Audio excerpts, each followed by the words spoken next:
Hi, this is Dolores, the Princess of Frugality, giving you some tips on how to save money. Number one, when you go to eat out and you prefer a regular restaurant rather than a fast food place, and there's two of you eating together, manage to split the entree. That way you save not only calories but also money. I know one couple who did that in an effort to lose weight, and they ended up saving money too. Now, some restaurants may have a note on the menu that they charge a little extra if you do that, but usually it comes out to the same amount of savings anyway. Okay, now if you're eating in and you want to save money and time and effort, I know my mother used to cook a huge batch of whatever she was making, like chili or any kind of casserole or whatever. She couldn't get used to cooking in small amounts after having a big family.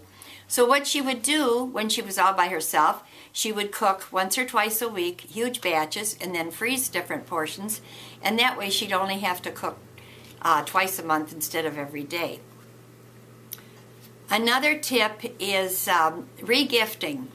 If you're going to regift a gift, remember who gave it to you. Put a tag on it, and don't give it back to the same person who gave it to you. For example, one of my sons one year, I was looking, I had 5 boys, and I was always trying to make sure each boy got the same amount of gifts. And I was short on gifts for one boy. So I went in my husband's dresser and found a soap on a rope gift that he had gotten before and never used. It was brand new. So I gave that to one of my sons.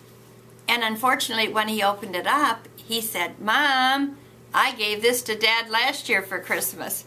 So that wasn't a very happy regifting idea. So always remember, put a tag on it so you don't give it back to the same person that gave it to you. In fact, another person told me that recently. She says, that girlfriend of mine gave me back one of the gifts I gave her last Christmas. So there is a little worrisome thing about that. Okay, another thing about gifts, you can buy a lot of things at garage sales to give. Now, I know my one son says, don't ever tell anybody you got gifts at garage sales. He doesn't understand. For example, I have a granddaughter who is like me. She loves English history, and she collects teapots. One year, I got a teapot with Henry VIII and his 6 wives pictured on it for $15. I had seen it in a catalog, brand new for $50, and it was still brand new and in the original box. Obviously, the person that got it didn't want it.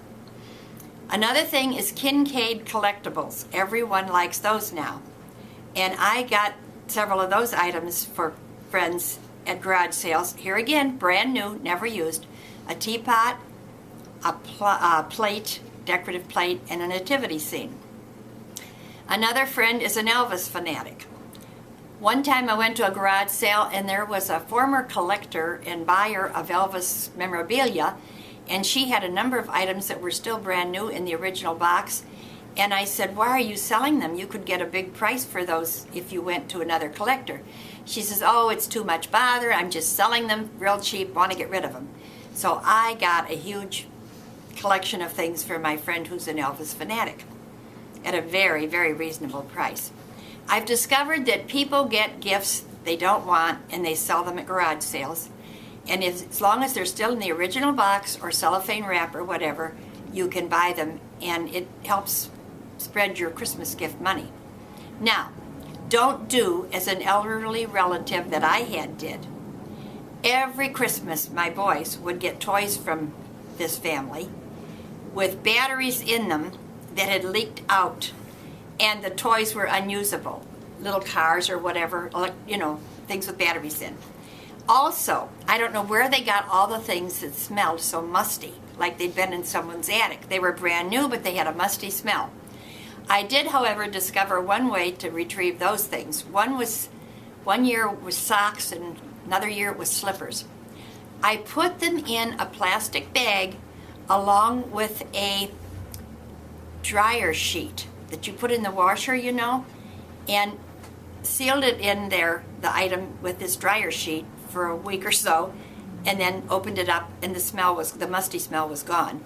I also did that one time with old books I wanted to use or to keep for a long time. So those are some tips there. Another thing, when shopping with your grandchildren, don't think you have to always go to the Disney store or the expensive toy stores. When my one grandson was about 5 years old and I would take him shopping, I took him to the Family Dollar store, and he'd come out with 5 toys for $5. And I remember him telling someone one time, "My grandma is rich." Little did he know that I was economical. Another thing, if you have grandchildren that come to visit often, you can buy a lot of toys at garage sales for them to keep on hand, for them to play with when they come over. And a favorite, no matter the age of the or gender of the grandchild, is usually Lincoln Logs, blocks, and Legos. And they're also very intelligent, or whatever is the word, I'm not, educational. Okay, now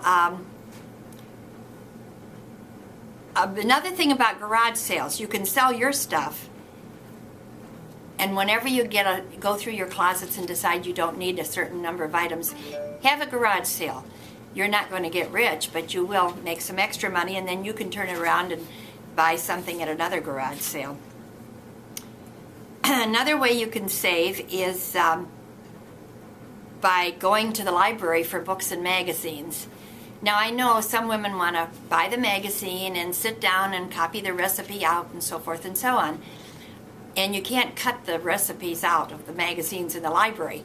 But they're older editions, they do allow you to borrow the library, not only the books, but also the magazines. And you can bring them home and then copy out a recipe at your leisure or whatever, or read the whole thing leisurely. And here again, my library likes me because I give them candy at Christmas and whatever, and they're always happy to order books because then they know what people are reading and what books other people will like to read. And another thing too, exchange books with friends.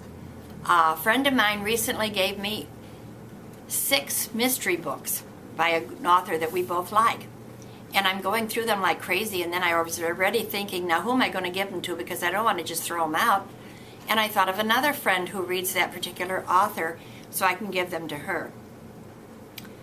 Okay, I think I've come up with enough stuff for now to keep you going on trying to save money so that you can spend less and save more. Oh, another thing too. Yes, one thing more. I don't want to forget this one. For us elderly people, put the names of the recipients on the bottoms of items that your relatives want upon your death. Or even give them to them ahead of time. That way you can weed out the stuff in your house and you will see that they enjoy them. For example, I have a relative who collects angels. So on the bottom of a couple of my real pretty angels, I put her name so she'll get them when I die. And I have another relative who collects teapots. Another one who has a collection of Boyd's Bears and Precious Moments. And I only have one of each of those, but they've already targeted them and told me that they would like them eventually. Another tip, for those of you who have college students in the family, or grandchildren, for instance, who live far away, I remember I was very thrilled on my 80th birthday when my grandson, who was then 22 or 20, got up and roasted me. He said, "You know, the good thing about my grandmother is all the time I was away from home in college or whatever, she always would send me cards and letters." And he says they're even better than email because you open them up, you sit down, you read them, and you reread them over and over again. And also, don't just send the card. Well, not all the time. I mean, once in a while, also enclose a gift card or a check or cash, because if they're away from home, they really appreciate that and they can use it. So, that is the extent of my knowledge for today. In a few days, I might come up with some more tips. Who knows? The longer I live, the smarter I get.